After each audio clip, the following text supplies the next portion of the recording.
great webinar. Today, we'll be showing you how to pre-treat different items such as hats, shoes,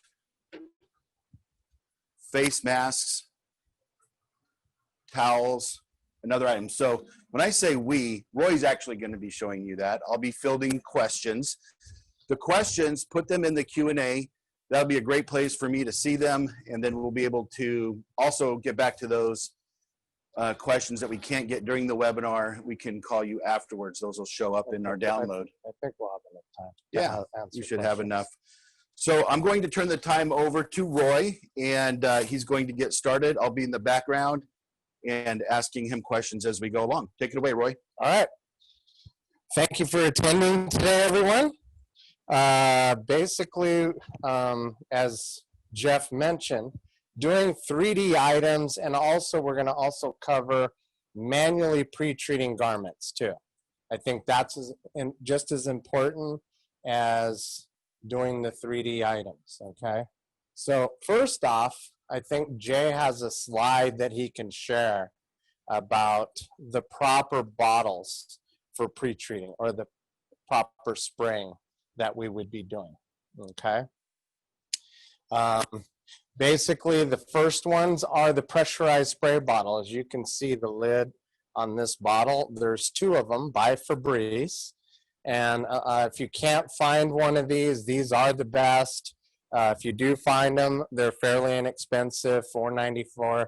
And the reason why I say Febreze is because if you try to find the bottles online, which you can, they're $8, $9 a piece through Amazon or eBay. So you can buy them with Febreze in them for a lot less. They're under $5.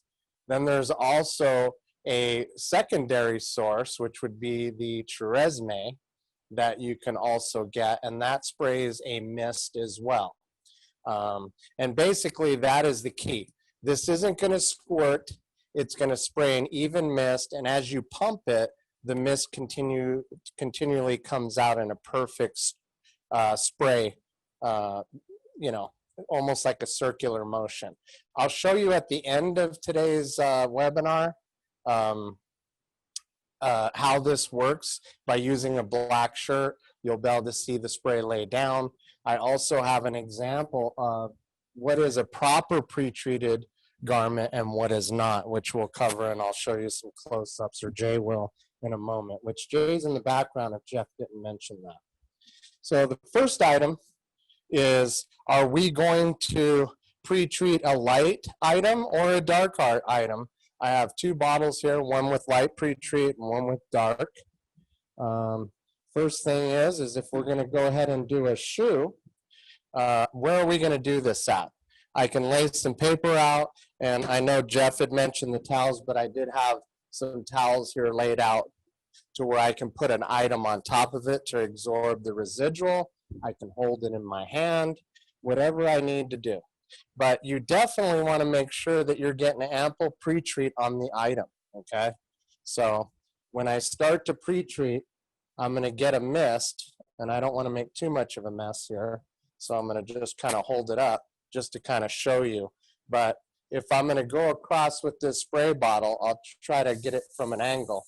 I'm going to get this thing pretty saturated. It's going to drip a little bit, and that's why I want to have something to set it on afterwards, a towel or what have you, okay? And you can see how that mist comes out. So that would give me the ability to do the shoe. Now, as far as drying them, I have a couple options. I can use a heat gun as a drying option to manually do it if I'm going to be doing the shoe fairly quickly. The other thing is, if I got a heat press that is a clamshell model, I can just line them up and set them in here, and the radiant heat coming down will actually start drying the item. Yeah, I have a question, Roy, and I think I've heard this before from clients. Why is it okay to dry that pre-treat with a heat gun or just setting it under a dryer? Why don't I have to heat press it like I do a t-shirt? Okay, well, number one, the heat gun is going to blow the heat onto the item. Just like if you used a DTG conveyor dryer, it's going to blow the heat onto the product without touching it, just like a heat press does. So you have the ability to cure it one of two ways. Some people have asked, and I've seen this, I think, on the last one, is do I actually have to cure it, or can I just let the ink dry naturally? No, that's not the case, because you're not going to get the washability. The ink has to hit a certain temperature in order to bond with the fabric. And having a heat gun, you're actually blowing that heat onto the ink and onto the fabric, creating that bond. Okay, so if you're looking at trying to do it by hand, you can do it roughly 60 seconds. The other thing to keep in mind is you're not going to need the washability of these items either, because how often do you wash a pair of shoes? Typically, you do them by hand. Same thing with a hat. If you wash a hat too much, you're going to lose your cardboard in here, the structural integrity of the actual hat if you wet it too much. So typically, and I've done this, you wear them out to the lake or whatever, you get the hat wet because it's hot, you can easily dip it in the water and put it on, and you're not going to have an issue. This ink is not going to come off as long as you cured it properly. It's the same thing with the face masks, which is the other item that we were looking at here. And this face mask, you're going to wash these by hand probably once a day or at least every other day or something like that, because of the bacteria that could occur just by breathing into it. So the other thing, again, when you're doing face masks, make sure your customers wash them before they wear them. You don't want any residual chemicals from the dyeing or the dyes or even the pre-treat left behind in the product before they put it on their face. Perfect. Okay. Thank you, Roy. I appreciate you you answering that. So we're just not washing these items as much as we would a t-shirt. I only wear a t-shirt once and then I wash it because, you know, we live in a very hot location. Well, so. and typically you're going to wash shirts every time you wear them, Right. not shoes or hats or things of that nature. So as far as when you're pre-treating a hat, the one thing you want to keep in mind is when you're dealing with seams and the threading and all that, you really have to saturate that. So you're going to pre-treat a hat, a shoe, or a face mask more than you would if you were just doing a shirt, FYI.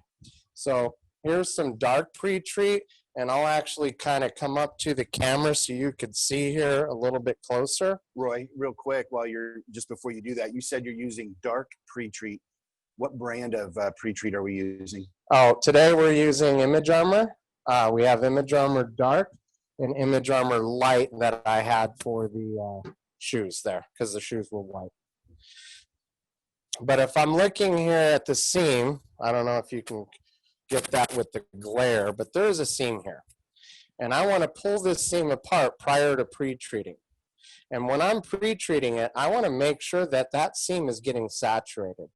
I need to see the white of the pre-treat going into that seam, because if I don't, and I stretch this out to print across this area right here, I'm going to get an area where there's a line going through the image and there won't be any pre-treat. So that's the thing I want to keep in mind. So when I'm holding it, I am going to hold that seam to allow for the pre-treat to kind of saturate in there. That would be the first thing I'm going to do, is go for that seam. And then I'm going to start working my way around the mask. Now, again, you want to saturate it where it's a little shiny and wet looking, okay?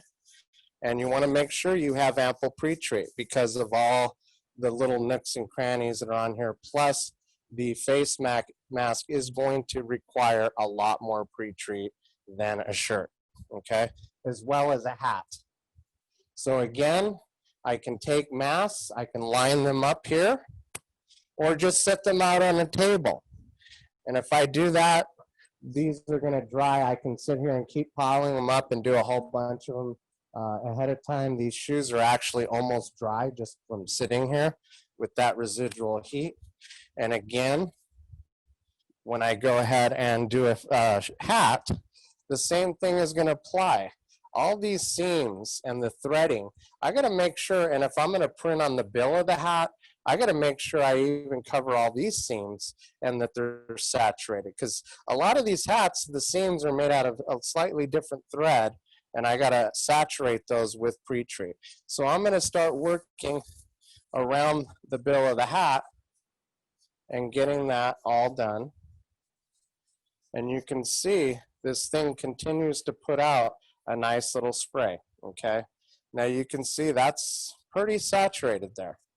And then I can go ahead and let this hat sit as well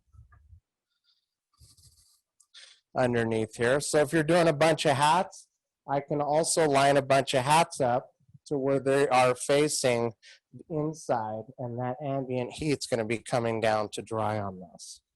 So with that in mind, showing you what the end result would be like, this gives me the ability to print right up the seam, not having any white lines showing or lines showing the hat through, and I have the ability to get a nice even print there.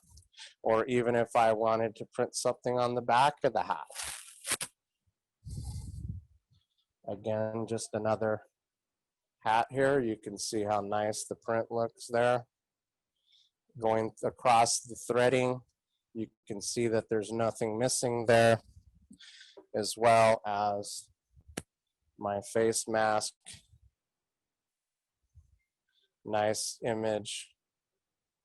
Let that go into focus there. Roy, I have a question for you real quick. How long does it usually take for those items to dry under the heat press? Well, if I were to line up some face masks here, I can move them around, but I would say roughly 10-15 minutes to get dry. As I mentioned, these shoes, I could feel the residual heat on them and they're starting to dry. It's kind of like putting them out in the sun, which you could also do if it's a hot sunny day like it is in Arizona. I could just take them and pre-treat them and put them outside. The sun won't change the color of the pre-treat? Oh, actually, yes, it will. I take that back. Don't put them in the sun. Don't put them in the sun. That's right. You got me on that one, Jeff.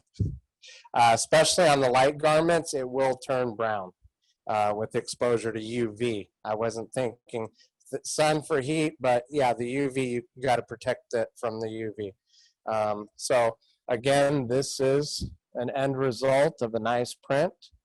The other thing that I want to emphasize too, that's very important, is printing on 3D items, you must print in unidirectional mode, which is going to be under your print options sections, under your print settings, because you're not printing on a perfectly flat surface.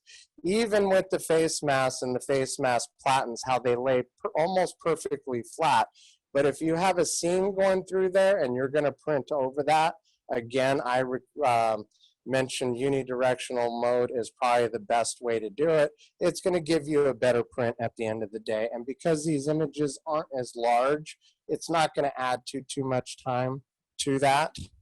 And then if you are printing on a towel, you know, this is fairly thick material. I got to make sure I get ample pre-treat on this if I'm going to be printing on something like this. So you're going to pre-treat this more than you would a shirt, just like if you're doing a sweatshirt or something of that nature. You want to have an even coat, and it needs to look like it's got an even saturation, like you've just got out of the rain and you're not dripping wet, but your shirt is really damp. That's something that to keep in mind. And I'll show you a good example of that by pre-treating a shirt by hand, where you could actually see, and if Jay wants to bring up a slide that I had for him. Well, while he's doing that slide, I have Jay's got to find. I have a quick question for you. Somebody asked about the Febreze bottle. So you just empty those out? You have to wash them out before you put in the pre-treat? Yeah, I recommend that you run them just like a speed treater or something, that you take the lids off. This whole component comes out, and then you can stick this in a container with distilled water and pump that through here to keep the integrity of the sprayer as long as possible. But these are disposable for $4.94. I mean, they're only going to last so long. I got about 4 of them over here. And if I start having an issue with the nozzle, then I just take it off and I get another bottle. But what I've started doing is I'll run the Febreze in one of the bottles that I have, I'll stick this bottle or the lid on there and then pump the Febreze through there to blow out all the pre-treat, and then use that to kind of keep the springs and the pressure mechanism intact there, because it will still work fine. When I go back, I'll blow the Febreze out. Oh, thank you. All right, so Okay. Jay's ready. Sorry to sidetrack you there. No, that's okay. So as you could see, as he's going to scroll down on this print, the top of the shirt is pre-treated correctly. The bottom of the shirt, I hit a little bit lighter with the mist. And you can see down there, we have a close-up shot, but that is improper pre-treat. Where you see like peppering, this image doesn't, the top image there is proper pre-treat. This image isn't a solid white. It does have some variations, but you can see the spokes in the second print down there below. That is around the tire, and that is improper pre-treat, where you can see the shirt coming through the white base. So it's critical. I mean, almost the number one thing that you got to worry about first is, did I pre-treat the garment properly? Some shirts are going to require more pre-treat. I had someone ask me the other day, how many ounces of pre-treat, because he had a machine that would set ounces or grams of pre-treat do you want on a garment. I said, it depends on the garment. If you have a thicker, heavier weave, you're going to have to put more pre-treat on it. So that ounce suggestion is in a perfect environment. Yeah, so Roy, somebody asked a question, can you over pre-treat? Yes, you can over pre-treat, but typically it's not going to be as bad as if you under pre-treat. What's going to happen is the bonding from the ink and the fabric may break down and the washability will decrease. So You're that still wouldn't gonna be get as a good important. image. That wouldn't be as important on these items because, like you said before, we're not washing them as often as we do t-shirts. Oh, and they're not going to be washed the same. Right. Because if you put a shirt in a washing machine, it's getting thrashed around. If you put it in a dryer to dry it, it's getting knocked around. Perfect. So these, you're going to let them air dry. You're going to wash them by hand. You're not going to be as vigorous with them. So when you look at washability, if I over pre-treat a shirt, I can have issues where some of the ink may come loose and the bonding will be compromised with too much pre-treat, but you really have to put a lot of it on in order to get to that point. All right. Any other questions? No. Okay. So the last thing I'm going to do is, short and sweet on this one, is show you a manual pre-treat on a shirt.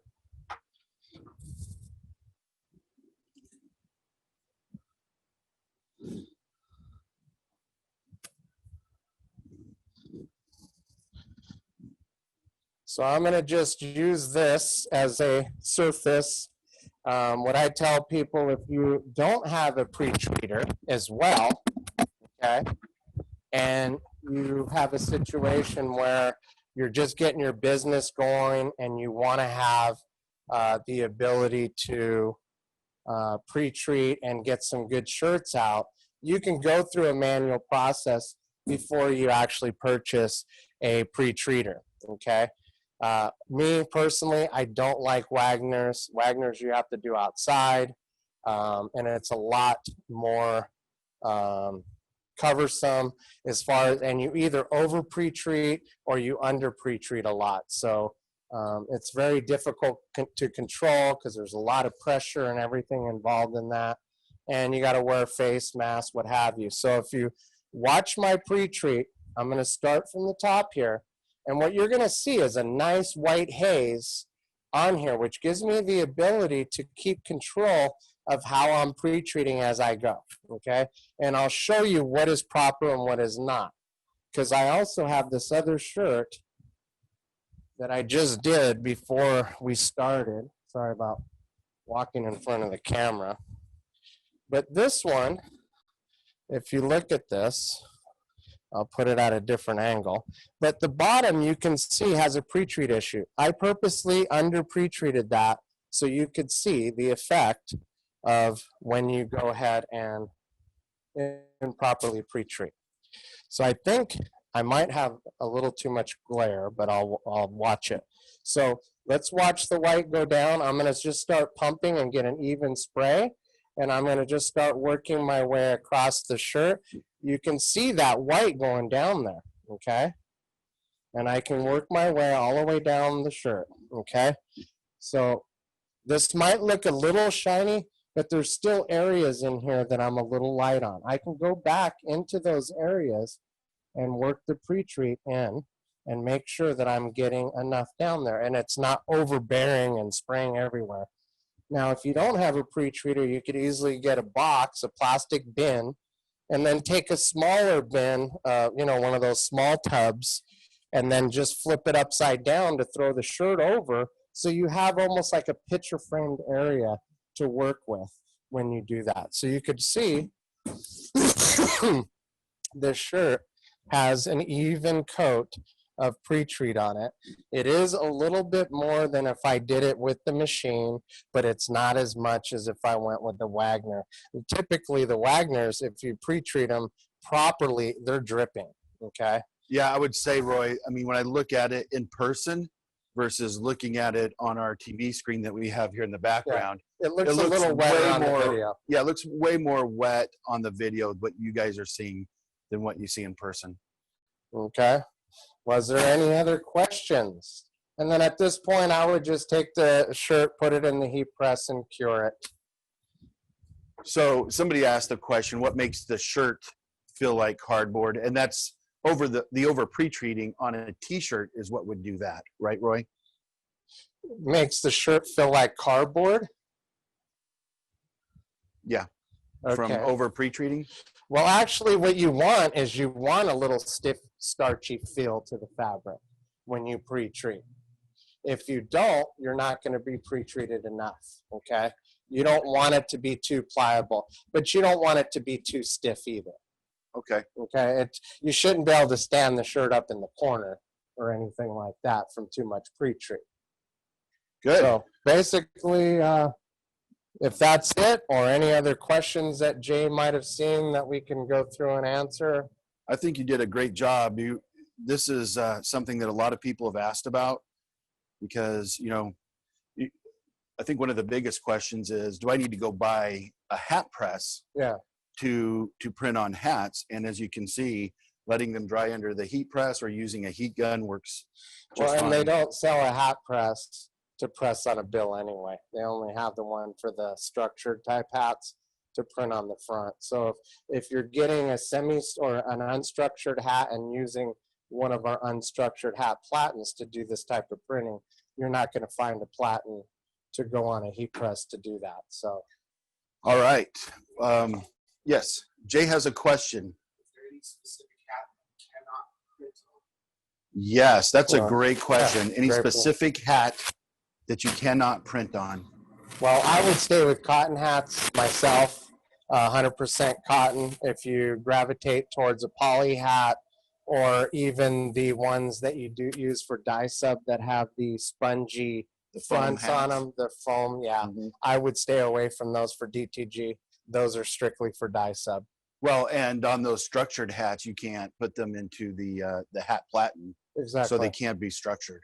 Yep, exactly. There's only 2 platens available. We got the Hat Champ and the Captain Platen, which does the unstructured, and then the Champ does the semi-structured hats, and those, again, would not include the ones with the foam. Okay. A couple of questions about if you missed something, can you go back and watch this? Yes, all of our webinars are recorded. Thanks to Jay in the background, running things, making sure the recording is working, and then he gets those posted on our website, unless I completely screw this up, and then we have to redo it. So, but I think we're doing good. Any other questions? If not, I don't see anything. We like to keep them somewhat short. I think we had been toying around with the idea of maybe doing somewhat of an advanced class pertaining to different types of garments, like you brought up with what type of fabrics, where we can start looking at giving you the ability to figure out what you need to do some of the tri-blends, the the 50/50s, the 80/20s, or things that you want to try to print on that are giving you issues, and how to overcome some of those issues. You may be sacrificing some washability in some aspects, but it may be, you know, kind of a thing where you want to go ahead and still offer it, even though you're not getting the same amount of washes as you would on cotton. Perfect. So, up I to see you. somebody mention that they would like to see an advanced class, Roy. Also, Jay, if you could put our contact information back up there. If you have suggestions for these webinars, we would love to hear them. Send them to me, jeff.m@equipmentzone.com.